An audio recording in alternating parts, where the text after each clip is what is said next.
Hi friends, welcome to 5 Minutes Tech YouTube channel. Here is Moto G34 smartphone. In this video you will learn how to take slow motion video in your phone Moto G34. First of all, open camera in your phone.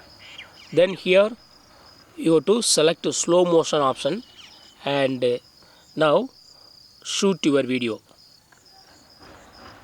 Here I shoot this video. Start recording. While recording it will be like a normal video, but after playing the video you will see the slow motion. See here, I open the video that I took. Recording. While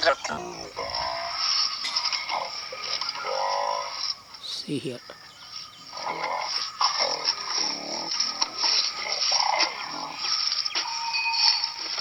video is in slow motion. Again I show.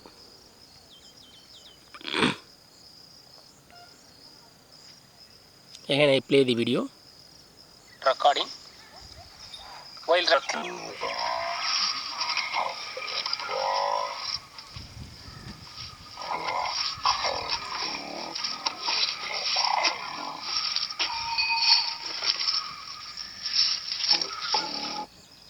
So in this way we can easily take a slow motion video in your phone Moto G34. That's all friends. Thanks for watching. Bye.